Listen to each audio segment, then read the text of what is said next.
Welcome to the Empowering Family Caregiver Show. This is our very first show in 2011, the new year. We have a very special guest today. Her name is Sheila Warnock, co-author of Share the Care. We're very pleased to have her here. And Sheila is the founder and president of ShareTheCaregiving, a not-for-profit organization that focuses on educating those making caregiving decisions on a daily basis. She is also the co-author of Share the Care. This is a book that's been around since 1995. It was first published in December of 1995.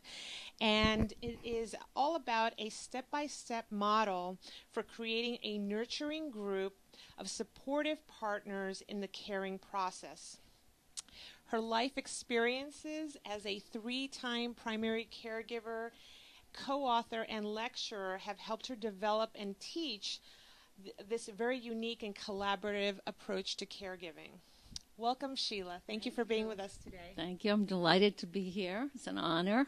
Thank you. Well, for us too. Tell us, how does Share the Care group get started? Well, first of all, somebody has to learn about its existence, and that's part of the reason why I'm so happy to be here today, so more people can learn about it. But Share the Care can be found either by a caregiver or a friend of a family that they see struggling trying to take care of somebody.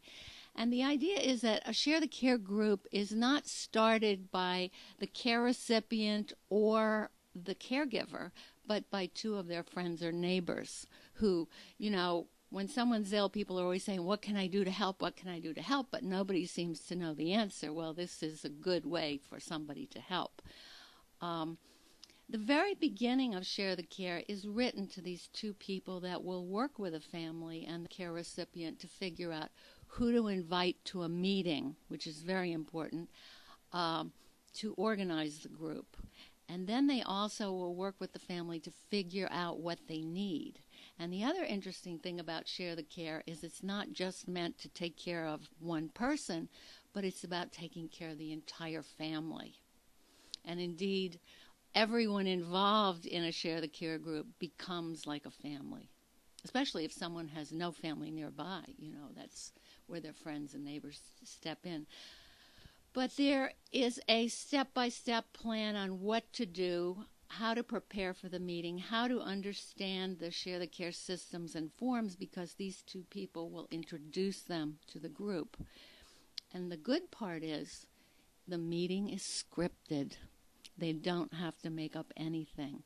In fact, that's one of the best things that I hear back from people is we didn't have to figure it out. We had a plan. Share the Care was our plan. All we had to do was do it. Right. So that, to me, is like a really wonderful response. I think this is such a tremendous concept. And I mentioned before it was first published in 1995. And I have to tell you, every book I've read on caregiving references Share the Care.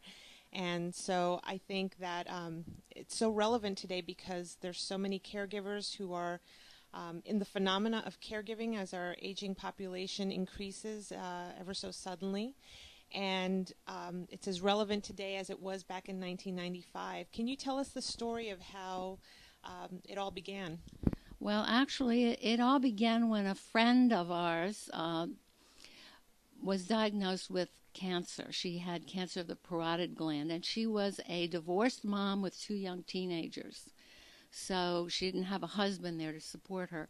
But she was diagnosed with this cancer in the middle of the 80s when I was also taking care of my mom. And she let everyone know about the first bout with it, but she kept it under wraps for the next 4 years, which is very common with people out there who are ill, and tried to fight it on her own, along with some help from me because I was one of her closest friends. But there reached a point where she really couldn't keep doing that and couldn't keep hiding the fact she needed help. And it was actually her therapist, Dr. Suki Miller, who said to her, Susan, call up your friends, get them to my office, and we'll figure out how we can help you. So back in 1988, 12 of us showed up for a meeting, and I only knew my co-author, Cappy Capicella, and one other woman in the room besides Susan. The rest were friends of Susan's who I had heard about, but I had never met. They were people from work, other moms, a neighbor, all kinds of people who came together. And that night, we went through a process. Dr. Miller led us through some exercises, which we have incorporated into our meeting, by the way.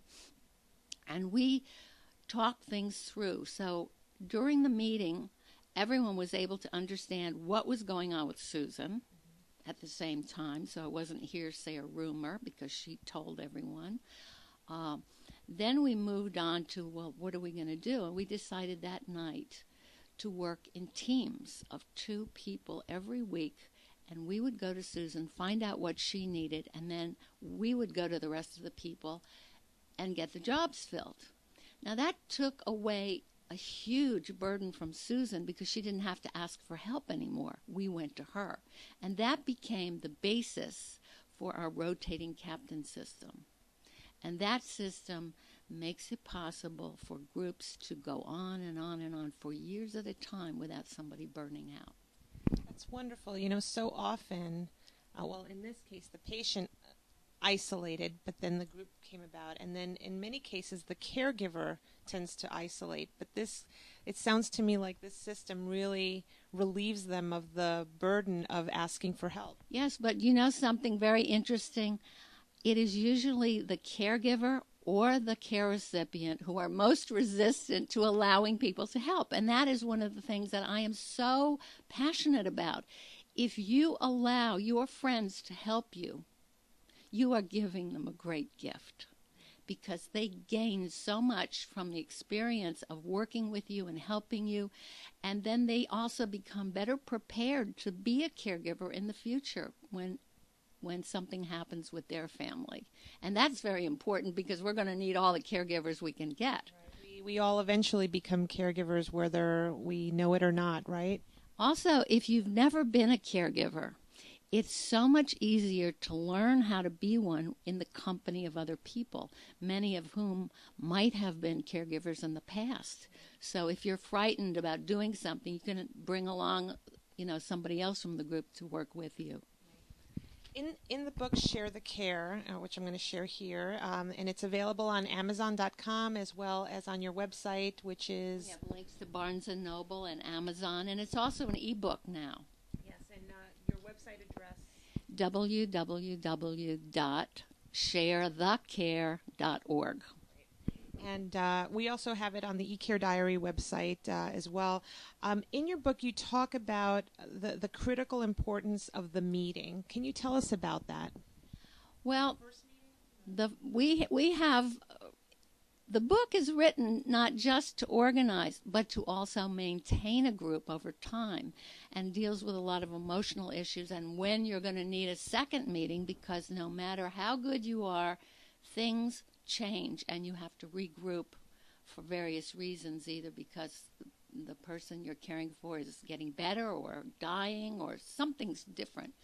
But the first meeting is so critical. In fact, it was a first meeting after our friend Susan died. We were asked to help another group start because they had heard about us. We were Susan's funny family. So when we were invited to teach another group how to do this, we were kind of terrified. But one of the things that was very important to impart to everybody was what we got out of being in the group personally, and that was really amazing.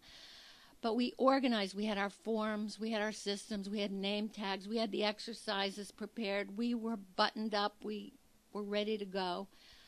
And I remember that night so vividly because we watched these people coming into that meeting for the first time, much like we had done for our friend Susan. People came in and they were like, oh, what am I getting into? Oh, gee, I hope I have enough time for this. Or, oh, I'm really worried, but I've never done this. But, you could see it on their faces even though they weren't saying a word. And during the course of the meeting, as we told them what we did and how we worked, and importantly, what we got from this, you could see them go, oh, that's what they did. We could do that. Oh, that makes sense. That's logical. And then they were like, okay, we can do this. They walked out of there that night understanding how Share the Care worked, understanding what the jobs were that were going to be needed, that they weren't alone, that this was an organized system. They had already broken up into teams to be captains, and they also brought an enormous amount of love to their friend. And this is a great thing to see in the room. I mean, it was like electric. So the next thing you know, they're walking out of there like, let's get started. We have a mission. We know what we're doing now. From fearful to confused to yes, confidence. That is what inspired Cappy and I to write the book. We knew that we had to put this down on paper so other caregivers wouldn't have to reinvent the wheel. So now this started as a book, but it's evolved into something so much bigger. Tell us about that.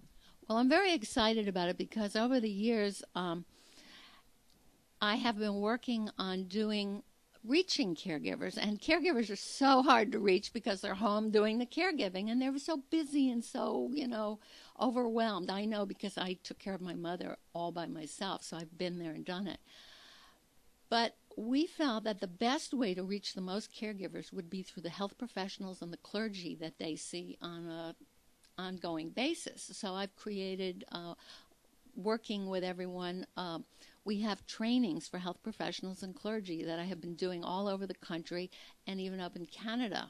There's an 18-month Share the Care initiative going on up there in Southwest Ontario, and I'm about to do a pilot program in Monterey, California, for the Carmel-Monterey County. And I'm very excited about it because the training is already filled, and we're going to have a Share the Care coordinator eventually, Share the Care stations, which are places where people can get information about Share the Care. And the community is so involved in this that we're going to have Share the Care Council of local professionals and clergy and lay people. You can train others. Well, it's more about keeping it alive in the community and letting people know. That's part of what the Share the Care station does. We developed advertising, posters, ads, newspaper ads, and flyers with a telephone number of the local Share the Care person so they can find the information. That's fantastic. Well, congratulations on the pilot program and expanding to Canada. We have literally less than a minute left, and I just want to ask you about, I guess, how can, we know how unique the program is. How can viewers, caregivers get more information about Share the Care? I know we have your website and... Well, basically, the website is the best place to go. Get the book. It's very, you can get it at a discounted price. It's not expensive. But really, if you are thinking about someone you know who is going to need help, or thinking about someone you know who needs help, or you yourself need help, believe me, this is a very easy read, and it's very logical and broken out. And like I say, it's a philosophy. It's a process. It's a way of working as a caregiver that makes all the difference in the world.